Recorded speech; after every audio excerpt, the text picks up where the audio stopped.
여러분, 우리가 믿고 있는 기독교를 여러분들은 어떤 종교라고 생각을 하십니까?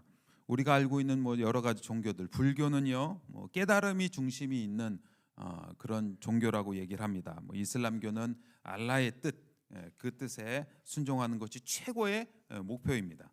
힌두교는 모든 것이 다 신이라는, 다 신이 있는 그런 범신론적인 그런 종교라고 이야기할 수가 있습니다. 그렇다면 여러분, 기독교는 어떤 종교죠? 기독교는 한마디로 예수 그리스도를 믿음으로 말미암아 구원을 얻을 수 있는 구원의 종교입니다. 아멘이죠, 여러분? 네, 다른 종교처럼 마음의 평안이나 소원 성취나 행복이 목표가 아닙니다. 그러니까 여러분, 내 마음에 갖고 있는 소원을 얻기 위해서, 그다음에 내 마음에 어떤 세상 사람들이 이야기하는 그 최고의 가치는 어떤 행복을 얻기 위해서 여러분 교회를 찾으셨거나 이 기독교를 정하셨다면 여러분 조금 번지수를 잘못 찾으신 겁니다. 성경은 이야기합니다. 주 예수를 믿으라, 그리하면 너와 내 집이 구원을 받으리라. 누구든지 주의 이름을 부르는 자는 구원을 받으리라고 성경은 이야기하고 있습니다. 아멘? 그렇습니다, 여러분.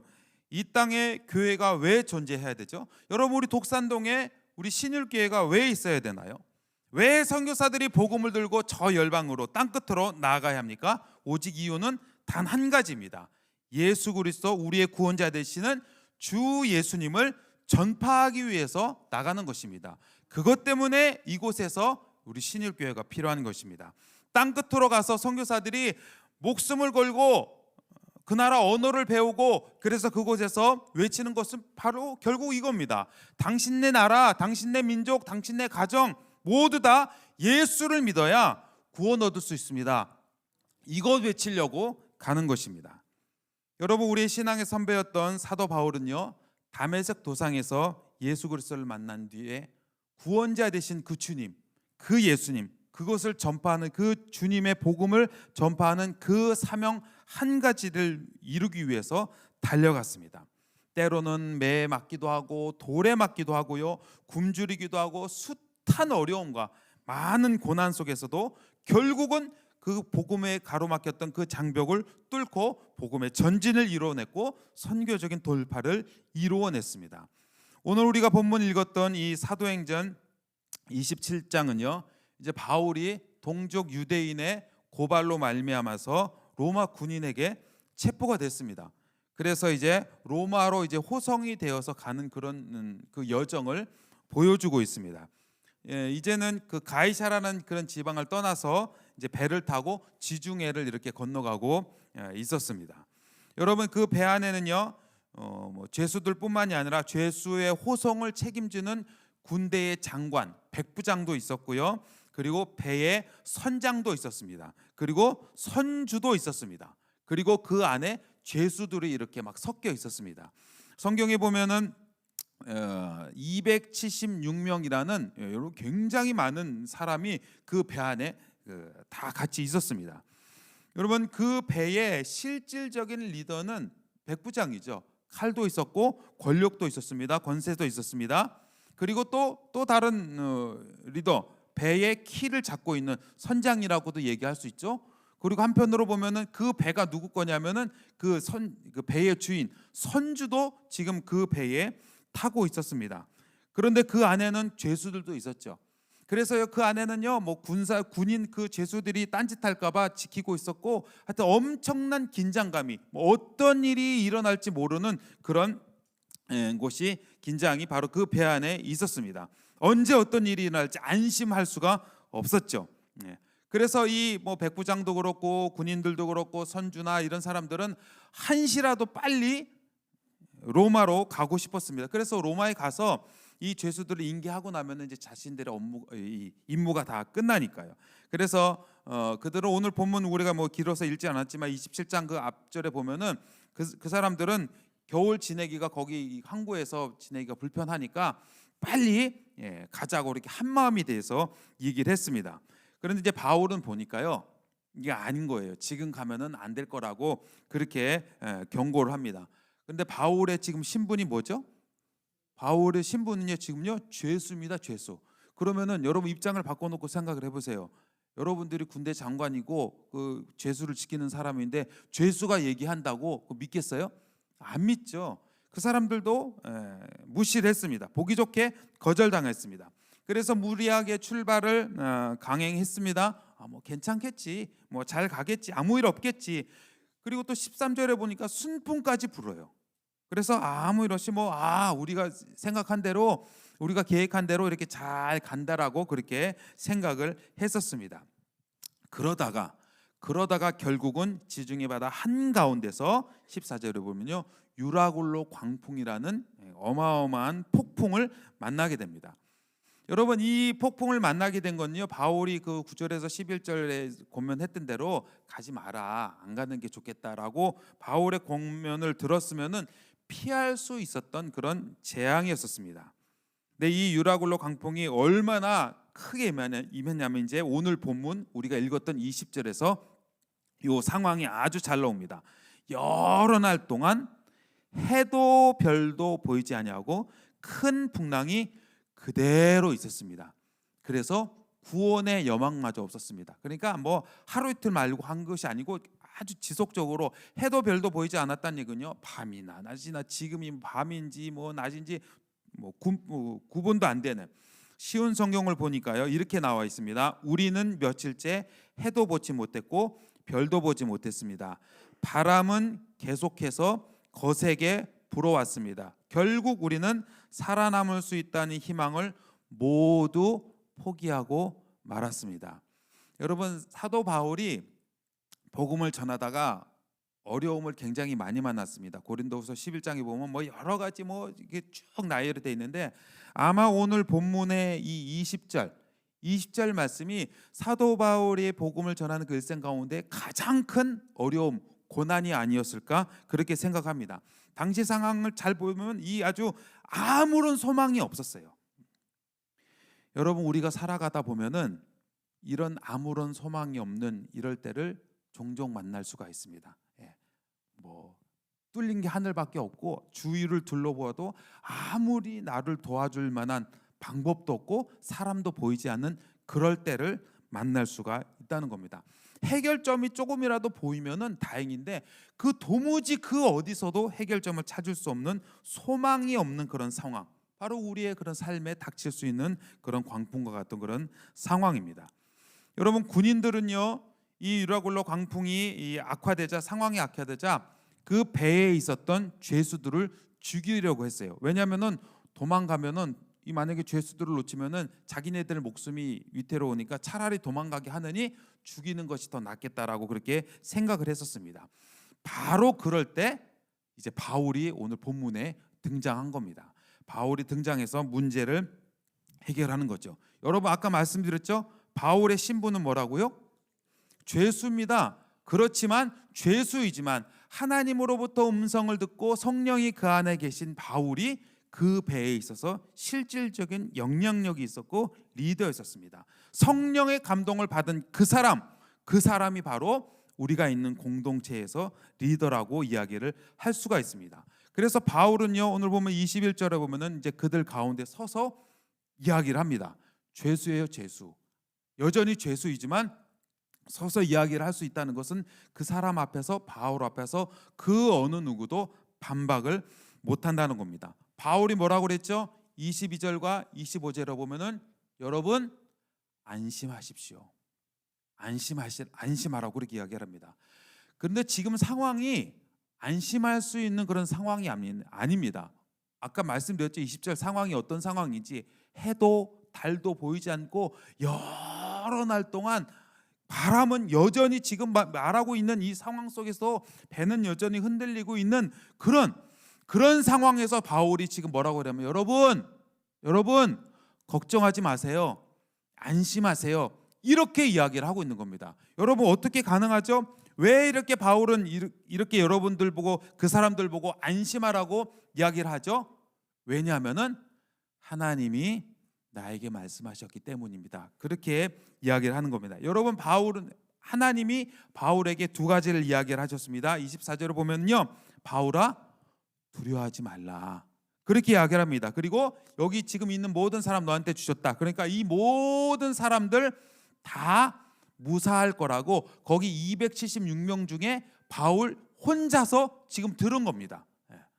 두려워하지 말라. 하나님이 이야기하셨어요. 그리고 이 모든 사람들이 다 살아날 수 있을 거라고 바울에게 말씀을 해준 겁니다. 그러면서 바울이 고백을 합니다. 뭐라고 고백해요? 나는 내게 말씀하신 그대로 되리라고 하나님을 믿노라. 나는 하나님께서 이렇게 이야기하신 것, 이것을 말씀하신 그 하나님을 나는 믿습니다. 그렇게 그 사람들 앞에서 담대히 이야기를 하고 있습니다. 다른 번역본 성경에서는요 이렇게 번역을 합니다. 그러니 사랑하는 친구 여러분, 용기를 내십시오. 나는 하나님께서 내게 말씀하신 그대로 행하실 것을 믿습니다. 여러분, 이게 바로 믿음의 고백입니다. 하나님께서 우리에게 말씀하신 것, 하나님께서 우리에게 약속하신 것, 그것을 믿는 것이 믿음입니다. 사랑하는 여러분, 여러분들에게도 다 믿음이 있으시죠? 믿음이 있으시죠? 또 이렇게 물으면은 또 약해져 갖고 내가 믿음이 있나 없나 막 이 소리가 줄어들으시는데, 여러분 다 믿음이 있어요. 뭘 믿으세요? 뭘 믿으시는 거죠? 다른 것이 아니에요. 하나님이 나에게 말씀하신 것, 이 성경 말씀을 믿는 것이고, 하나님이 나에게 그 약속하신 것, 그것을 우리는 믿는 것입니다. 여러분, 성경에 보면요 하나님이 우리와 함께 하시겠다, 내가 널 떠나지 않겠다라고 약속하신 것이요 약 150번 정도 됩니다. 아무리 어려운 순간에도 우리가 낙심하지 않을 수 있는 이유는 바로 하나님이 우리와 함께 하시겠다고 약속하셨기 때문에 그래요. 아무리 희망이 보이지 않는 캄캄한 절망의 밤이라도 우리가 소망을 가질 수 있는 이유 한 가지, 하나님이 우리를 떠나지 않겠다라고 약속하셨기 때문입니다. 여러분, 이걸 믿으시죠? 근데 이게 상황이 좋을 때는 이게 잘 기억이 나는데, 정말 어려움이 닥쳐요? 그럼 이게 기억이 안 나요. 그게 문제인 거죠. 여러분, 절대 잊지 마시기 바랍니다. 하나님은요 언제나 어떤 상황 속에서도, 여러분, 하나님이 우리와 함께 하신다는 것은요 우리의 믿음의 상태, 내 지금 상태를 보고 하나님이 그 괜찮네 그놈, 그래서 하나님이 함께 하시겠다는 게 아니에요. 여러분들이 믿음이 좋건 여러분들이 믿음이 안 좋건, 여러분들이 신앙생활을 열심히 하건, 여러분들이 지금 형편없이 바닥으로 내려 있을 때도 하나님은요 여전히 우리를 사랑하시고, 하나님은 여전히 우리와 동행하시고, 하나님은 여전히 우리와 함께 하실 줄 믿습니다. 이걸 믿는 것이 여러분 믿음입니다. 우리의 조건에 따라서 흔들리는 것이, 그것이 믿음이 아닙니다. 여러분, 그런데요 바울이 생각이나 했을까요? 자신이 복음을, 예수 그리스도를 만난 그 이후에 복음을 위해서 정말 그 누구보다도 충성했던, 그래서 정말 목숨을 걸고 복음을 증거하고 했었던 그 바울이 다른 것도 아니고 지금 죄수의 신분으로 끌려가는 그것을 상상이나 해봤을까요? 더더군다나 지금 우리 하나님께서 너 나중에 그 전에도 약속하셨거든요. 말씀하셨거든요. 너 이제 로마에 갈 거다. 그렇게 했는데, 그러면은 로마를 어떻게 순탄하게 갈 줄 알았는데, 가다가 지금 풍랑이 일어갖고 지금 살지 죽을지 모르는 막 죽음의 위협이 오는 이 풍랑, 생각이나 해봤을까요? 바울의 계획 속에, 바울이 짜놨던 그 플랜 속에는 전혀 이건 없었어요. 죄수로 가는 건 없었고, 풍랑을 맞이하는 것은요 바울의 계획은 전혀 없었다는 겁니다. 이거는요 바울의 입장에서 보면 이건 실패입니다. 이거는요 너무나 억울합니다. 아니, 하나님 도대체 어떻게 이럴 수가 있죠? 내가 딴 거 하자는 것도 아니고 주의 복음 증거하고 그렇게 열심히 하려고 하는데 내가 이런 일을 왜 당해야 되죠? 그런 억울함이었고요. 그리고 바울에게는 상처였습니다. 그만큼 바울은 진심으로 했었거든요. 정말 중심을 다해서 했었거든요. 그런데 지금 자기가 겪고 있는 상황은 어떤 상황이에요? 죄수의 상황입니다. 자기가 겪고 있는 상황은 어떤 상황이죠? 유라굴로 광풍에서 지금 흔들리는 배 안에서 죽음의 위기 앞에서 겪고 있는 그런 상황이에요. 그런데 여러분, 사도행전을 손에 들고 있는 우리는 알죠? 바울이 죽었을까요? 바울이 로마에 못 갔을까요? 여러분, 우리가 우리의 입장에서 보면은 그건 역시 하나님의 놀라운 계획의 일부였으며 하나님의 놀라운 섭리였다는 것을 우리는 알 수 있습니다. 사도행전을 들고 있으니까. 여러분, 바로 그겁니다. 여러분 삶 가운데 일어나는 모든 일 다 설명할 수 없습니다. 여러분, 그게 어떻게 다 이해되세요? 여러분, 이해되시나요? 흰쌀밥 먹는데 검은 머리털이 나는 게 이해가 되세요? 여러분, 설명할 수가 없어요. 내 삶 가운데 일어나는 그 억울한 일들, 섭섭한 일들, 하나님 저한테 이러시면 안 되죠. 최소한 저한테 이러시면 안 돼요 라고 그렇게 생각이 될 만한 그런 일들, 여러분 정말 큰 고난을 겪고 큰 아픔을 겪고 있는 그분들 신방을 가서 여러분 뭐라고 할 수 있겠어요? 저도 여기 신일교회에서 신방을 해봤는데 그런 분들 앞에서는요 할 말이 없어요. 그냥 어떡하시겠어요? 집사님, 권사님 같이 기도하죠. 같이 울다가 오는 수밖에 없습니다. 이거는 설명할 수가 없어요. 여러분, 하나님의 계획 가운데에 알 수 없는 일, 이해할 수 없는 일, 그러나 구원의 긴 여정을 보면은 우리는 받아들일 수가 있습니다. 수용할 수가 있습니다. 그럴 때 믿음이 필요한 거예요. 내 머리로 이해되지 않는 그 일, 그 일을 그냥 주님의 인도하심을 믿습니다. 선하신 하나님. 여러분, 우리가 왜 선하신 하나님이라고 그분을 선하다고 이야기하나요? 우리에게 가장 좋은 것을 주시기 때문에 그래요. 여러분이 생각하는 것보다 훨씬 좋은 것. 그래서 우리가 사도행전을 들고 있을 때 사도 바울, 지금은 어렵지만 이거 다 지나갈 수 있어요 라고 이야기할 수 있는 것처럼 긴 인생이 지나가고 난 다음에 우리의 삶의 그 자리를 돌아보면 지금은 도저히 이해할 수 없고 도저히 용납할 수 없고 도저히 받아들일 수 없는 상처와 아픔과 그런 실패에 있지만 긴 인생을 돌아보고 그 자리를 돌아봤을 때 주님 그때 그래서 그랬군요 고백할 수가 있습니다. 아니, 우리의 인생에서 이해가 되지 않으면 나중에 주님 앞에 섰을 때 주님 그래서 그랬군요. 그래서 우리는 주님 앞에 감사할 수가 있습니다. 여러분, 이 구원의 여정을 따라가는 것, 이것이 바로 믿음입니다. 여러분, 우리가 이야기하는 믿음을 여러분은 무엇이라고 생각하시나요? 그냥 예수 믿었다고 해서 나중에 이렇게 천국에 갈 수 있는 무슨 보험 증권 같은 그런 거라고 생각하시나요? 여러분, 구원을 얻을 수 있는 방법에 그치는 것이 믿음이 아닙니다. 애매모호한 것이 아니에요. 굉장히 실제적인 겁니다. 매 순간순간마다 이 믿음을 가지고 삶의 현장에서 싸워서 이겨내는 것, 그것이 바로 믿음입니다. 순간순간 선택의 순간에서 유혹의 순간에서 지지 않고 어떻게 해서든 이겨보려고 말씀대로 살아보려고 몸부림쳐내는 것, 그래서 마침내 믿음으로 살아내는 것, 이것이 바로 믿음이라는 겁니다. 직장에서, 학교에서, 가정 안에서 억울한 일 당하고 손해보는 그런 자리에서도 그렇지만 말씀대로 살아가려고 그렇게 살아내는 실력, 이것이 바로 믿음입니다. 여러분 모두에게 이렇게 말씀으로 살아내는 실력이 있는 믿음 있는 여러분 되시길 주님의 이름으로 축원드립니다. 나만 잘 살고 나만 잘 먹고 그래서 주님 앞에 나와서 기도해서 되게 해주세요. 그래서 이것 받고 저것 받고 그래서 할렐루야, 너무 감사하고 좋습니다. 그게 여러분 믿음 아니에요. 그거는요, 여러분 죄송하지만 여기 아니어도 세상에 가도 비나이다 이렇게 하고 자기가 우리 자식 잘 되고 이렇게 좋은 데 가게 해주고 비는 거는 똑같아요. 그러면 여러분 뭔가 차이가 있어야 되잖아요. 예? 세상에서 또 비는 것하고 똑같이 되고 여기서도 빌어서 똑같이 되면은 뭔가 달라야 되잖아요. 여러분, 우리는 그런 소원만 잘 되려고 빌려고 이 자리에 나와 있는 게 아니에요. 여러분 죄송하지만 여러분들의 주 목표가 그게 돼서는 안 돼요. 오히려 여러분들의 시선이 여러분들에게 향해 있는 것이 아니고 우리 이웃에게, 특별히 하나님을 알지 못하는 그 백성들에게 우리의 시선이 가야 됩니다. 우리의 마음이 가야 됩니다. 아멘 안 하실 줄 알았어요.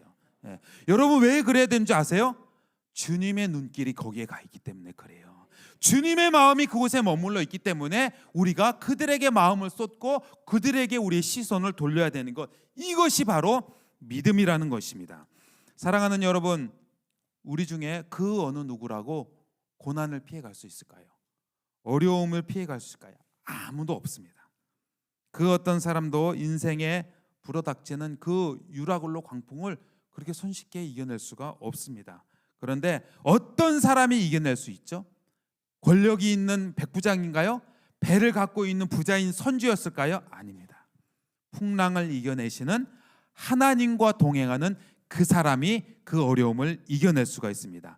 문제 위에 계신, 그 문제보다도 더 크신 그 주님과 동행하는 사람, 내가 믿고 있는 그 주님, 내가 지금 겪고 있는 그 문제보다 우리 주님이 훨씬 더 높으시고 훨씬 더 크다는 것을 믿고 있는 그 사람이 유라굴로 광풍과 같은 그런 어려움을, 그런 고난을 이겨낼 줄 믿습니다.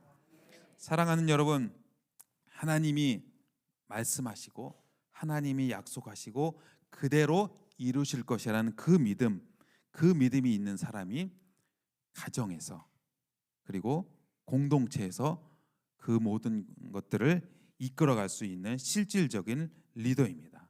아직 태풍 속에 있는 그 사람들에게 희망을 줄 수 있는 사람이 바로 여러분들처럼 그런 믿음을 갖고 있는 사람이라는 겁니다. 여러분, 그래서요 바울은요 27절부터 그렇게 이야기를 합니다. 사람들을 권면합니다. 음식을 먹으라고 그럽니다. 그런 다음에 그들을 권면해서 음식을 먹게 해서 힘을 내게 합니다. 그리고 마지막 44절 보면요, 여러분 44절 같이 한번 보실까요?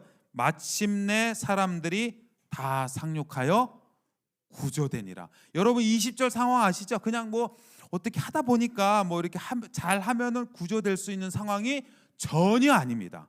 전혀 아니에요. 20절 상황은 아무런 소망이 없는 그런 상황이에요. 그런데 누구 때문에? 누구 때문에요? 이해 안 되세요? 누구 때문에요? 바울 한 사람이에요. 성령의 충만을 받고 하나님으로부터 인도함을 받는 그 바울 한 사람 때문에 아무런 소망이 없었던 유라굴로 광풍에서 그렇게 죽을 위기 앞에 있는 그 사람들이 마침내 사람들이 다 상륙하여서 구조되었습니다. 할렐루야! 여러분, 이게 진짜 믿음입니다. 여러분, 그런데요, 이거는요 바울의 능력이 아니에요. 그럼 바울이 한 게 뭐 있죠? 바울이 뭐 노를 열심히 이렇게 졌나요? 바울이 뭐 무슨 뭐 모타보트처럼 뭘 뭐 달아갖고 뭐 이렇게 간 건가요? 바울이 한 건 없어요. 담대하게 이긴 했죠. 담대하게 선포했습니다. 그런데 바울의 능력이 아닙니다. 그래서 바울이 겸손할 수밖에 없었습니다. 여러분, 그 배의 리더는 백부장이었지만 칼과 권력을 갖고 있었지만 결국 실질적인 리더십은 바울에게 있었습니다. 성령에 사로잡힌 바울에게 있었고, 그래서 모든 사람들을 구원해낼 수 있는, 구출해낼 수 있는 복음의 구원의 통로가 되었습니다. 우리가 알던 대로 주님의 명령에 불순종해서 도망갔던 요나는요, 그 요나가 탄 배는 요나 때문에 배가 침몰당할 뻔했어요. 배가 깨지고 다 죽을 뻔했습니다.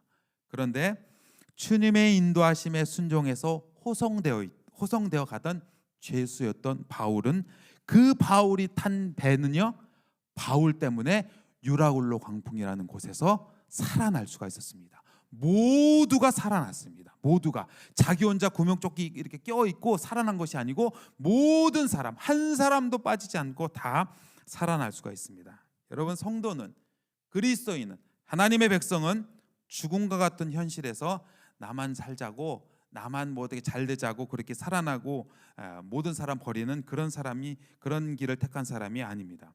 광풍에 갇혀서 아무런 소망 없는 그런 사람들에게 복음을 통해서 희망을 던져줄 수 있는 사람, 그런 사람이 바로 예수 그리스도와 동행하는 믿음이 있는 사람인 줄 믿습니다. 여러분, 우리 가정에, 우리 회사에, 우리 학교에, 내가 속해 있는 공동체에 주님, 도저히 희망이 없습니다. 아무런 희망이 없습니다. 그래서 혹시 도망가려고 그렇게 떠날까 고민하고 계시는 분이 계십니까? 여러분, 그런 사람에게 오늘 본문은요 분명히 이야기를 합니다. 네가 희망이 되라. 네가 그 공동체에서 그런 사람이 되라고 우리 주님은 도전하고 계십니다. 여러분, 우리가 복음이 없는 곳에 복음을 들고 가면 그 사람이 그곳에 희망이 되는 겁니다. 여러분, 자신의 힘으로 어쩔 수 없는 구원의 문제를요, 이 바로 전도하는 곳에서 선교하는 곳에서 해결이 되는 겁니다. 여러분, 그래서 우리가 새생명 축제를 하는 거고, 그래서 우리가 선교를 하는 겁니다. 여러분, 구원의 문제를 어떻게 해결을 하겠어요? 뭐 이걸 어떻게 돈으로 하겠어요? 뭐 어떤 뭐 말 잘한다고 하겠어요? 이거는 해결할 수 없습니다. 여러분들이 복음을 들고 가면은 그곳에서 바로 이 영혼 구원의 문제가 해결될 줄 믿습니다. 한국의 전라도 지역에서 사역을 하셨던 미국 장로교 소속 엘리자베스 쉐핑이라는 선교사님이 계셨습니다. 싱글 선교사님인데 우리나라 말로 서서평 선교사님이더라고요. 그래서 가난한 이들 고아를 돌보면서 참 검소하게 사셨다가 과로와 영양실조로 소천하셨습니다. 그래서 이제 동료들이 오셔갖고 유품을 정리를 하는데, 유품이라는 것이 이제 낡은 성경 한 권, 낡은 옷 한 벌, 그리고 7전, 당시 돈으로 7전이 전부였다고 합니다. 그 당시 사람들이 여러 증언을 했는데 한 사람이 이렇게 증언한 기록이 남아 있습니다.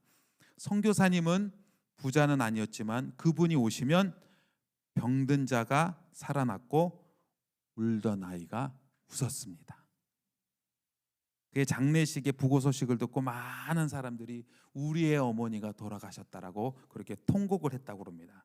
다른 선교사님도 증언하기를 조선 땅이 그녀를 품은 것은 하나님의 놀라운 축복입니다. 이렇게 고백을 했다고 합니다. 여러분, 이것이 진정한 하나님의 백성의 모습이에요. 진정한 영적 리더십이 있는 사람의 모습입니다.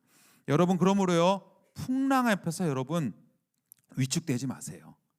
세상의 앞에서 여러분 당당하시기 바랍니다. 왜냐하면은 하나님과 함께 하신 여러분들은요, 풍랑이 여러분들을 어찌할 수 없습니다. 물론 잘 안 믿어지시죠? 잘 안 믿어지시죠? 내가 죽을 것 같아요 지금. 여러분, 하나님은요 우리와 동행하신다라고 분명히 약속하셨어요. 에스라서에 보면은 그 바벨론 2차 포로 귀환을 에스라가 이제 주도를 합니다. 그래서 이제 그때 당시에 왕이 아닥사스다 왕이었었습니다. 그래서 아닥사스다 왕이 이제 물어봐요. 너 뭐 필요한 거 없냐?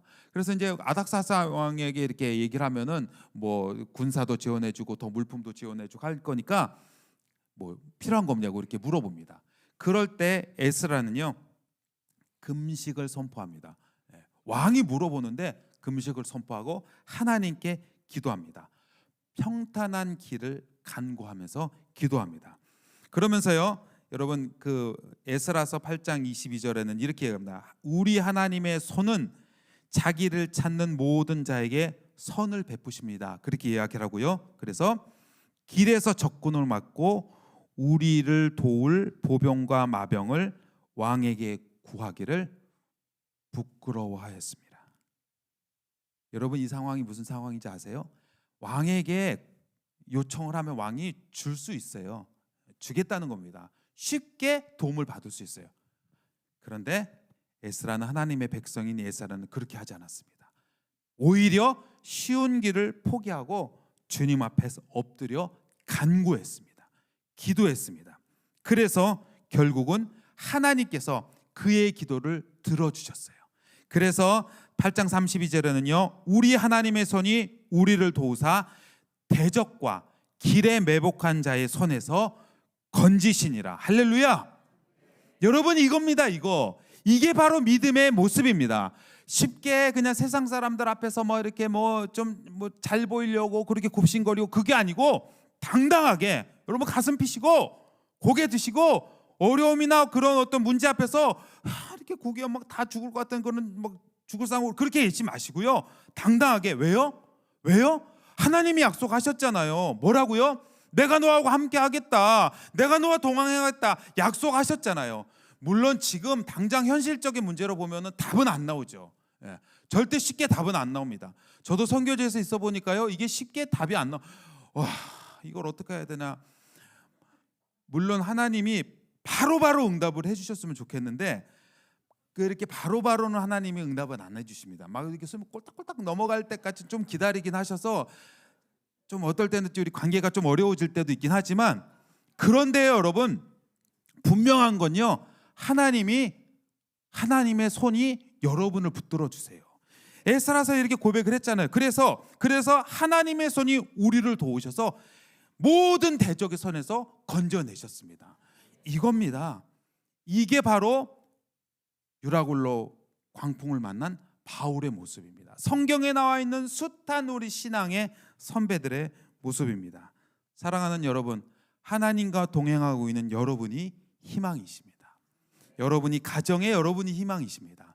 여러분이 속한 공동체 여러분이 희망이시고, 기도의 자리에 나오신 여러분이 신일교회의 희망이십니다. 여러분, 오늘도 복음을 들고 희망이 필요한 사람들에게 찾아가는 우리의 발걸음이 중단돼서는 안 됩니다. 멈춰서는 안 됩니다.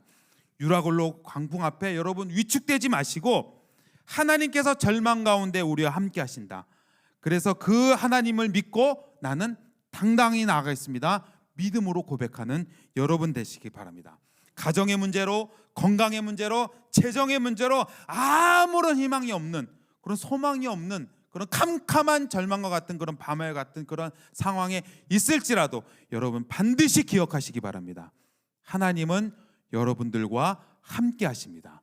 하나님의 손이 여러분을 붙들고 계십니다. 그리고 여러분뿐만이 아니라 여러분 주위에 하나님을 알지 못해서, 그래서 절망 가운데 있는 그 사람들에게 여러분들이 복음의 손, 은혜의 손을 내밀으셔서 여러분이 구원의 통로가 되셔서 여러분들로 말미암아 여러분 가정이 살아나고 공동체가 살아나는 이런 놀라운 축복이 있으시길 주님의 이름으로 축원드립니다.